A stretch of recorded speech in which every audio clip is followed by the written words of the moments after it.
Hello, my name is Mark, and I want to tell you a story of how I had an unusual experience on my prom night, accompanied by two cops. After midnight, they took me straight into the station, but there was a lot more going on before that. You ready to hear it? Then make yourselves comfortable, grab a snack, and I'll get started. It all started about a year ago. Then, my friend Freddie and I decided to go for a bike ride around town, and the weather was just amazing. Great summer. And couldn't get any better. We're not sports enthusiasts, although my chubby friend would need some exercise. But unfortunately, if you offer him a choice of munching or jogging, he'll choose the fattest hot dog on the planet. Even though, when he yawns, I think he'll swallow me. But I still love him. He's been a loyal friend for years. Although wait, we've only been friends for like a year. Come on, that's a pretty long time, right? Anyway, Freddie was scaffolding the whole track that I should have borrowed my brother's car, but I bought myself a bike and wanted a little health boost. We were going up the street, and all of a sudden, a kid about 8 years old ran out to meet us. I was like, "Freddie, pull over!" But my friend's reflexes only work well when his mom brings him lunch in a bowl. I had to crash my bike into his front wheel, and then it was like something out of a movie in slow motion. Freddie gets thrown up into the air, his eyes get rounder and rounder. His belly bounces up to his chin. He does a somersault in the air and falls right on top of some kid. Ba-bang! I hear a low moan under my friend's carcass. "Freddie! Freddie!" I yell, throwing my bike on the ground and running toward him. "It's okay, bro. I don't think I broke anything." My friend consoled me, and I was like, "Get up! Get up! You're gonna crash the kid!" Freddie was surprised and even a little offended.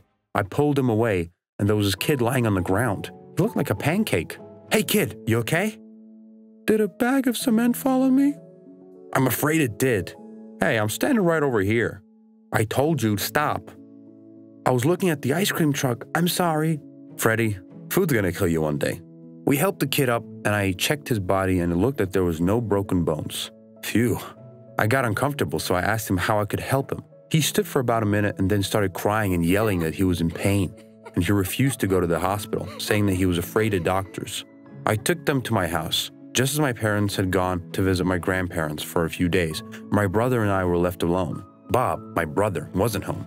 He was working most of the time, installing security cameras around other houses. I took the guests into the house and started putting ice on Bob's knees and forehead. He laid down on the couch and said that his body was aching and sore.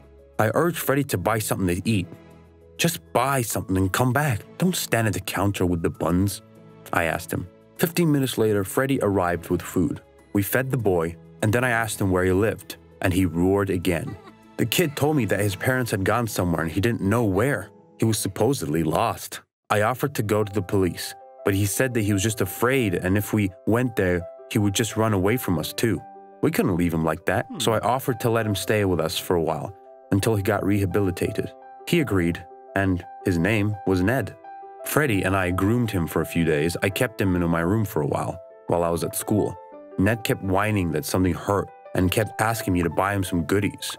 When I ran out of money, I made Freddie open his stash of goodies under my bed. He'd been saving it up for over a year so he could one day eat it all at once.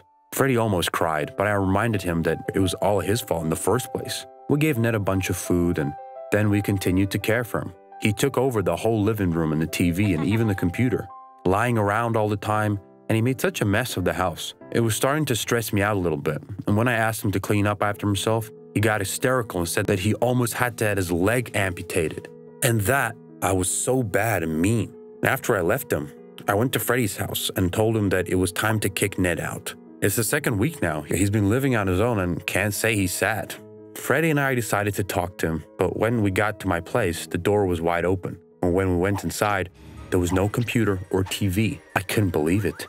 He took my jewelry, my dad's laptop, and he only left my brother's room because it was locked. The brat even took the food out the fridge. "What the hell?" I yelled. Even Freddie got scared.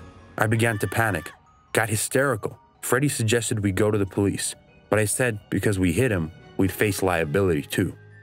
"So what do we do?" asked Freddie. Suddenly, I remembered that when I was doing Ned's laundry, a notebook had fallen out of his pocket, and I had to put it away on a shelf and forgotten about it. We looked through it. There were some addresses, names, and at the very bottom there was a number and amount of money. There was an address for Mr. Finley, who was an acquaintance of Dad's. And I also remember him saying that his house had been burglared. "So he's a thief?" asked Freddy. "Well, apparently yes, and a serial thief." "But why hasn't anyone gone to the police?" I asked myself out loud. They would have found him a long time ago because he's not even hiding, stealing in the same town. The last one was another house, in a different neighborhood from me. Apparently, he was in line, but then he got caught. Freddy and I rode our bikes and followed him up. There was nothing. A few days later, I noticed Freddy walking on the lawn with a bandaged arm. Later, we saw the ice cream truck, the same one that caused Freddy to crash into Ned. It stood suspiciously for days on end, but didn't sell anything. We spied at night, and we saw Ned coming out of houses with some packages. He was hauling something into the van, and 2 adults came out of there and took those packages from him. The puzzle came together. They were just a gang of thieves. It was all some plan. But what was Ned saying to the people, and why was his arm bandaged? Maybe it's their scheme? What do you mean? The day I fell on Ned, I could hear that his bones were not broken. But still, when you offered to help him, he hesitated a little, and then only started screaming, supposedly in pain. What if he does that to everyone? Did you see that he was now carrying a bag in his bandaged hand? And what if those 2 in the van are his parents who were supposedly lost? Also true, but we can't go to the police. Besides, I want to try and get my stuff back before my parents arrive. Otherwise, they'll cut my head off themselves. When the van left, we ran up and pounced on Ned from behind the bushes. I told him I understood that he was a crook, and they had to give me back everything he'd stolen. He resisted at first, but if I told him if he didn't, I'd go straight to the police. "No, you won't do that, and you can't prove it." "Why not?" "My folks are cops. There's nothing you can do." "I'll go to the police first, and then we'll see, won't we?" "What do you want?" "Give me back everything." "I can't right now. I have to bring the stuff back." "You've got till tomorrow." "Dude, we're having a high school prom tomorrow, remember? Also, it's your birthday?"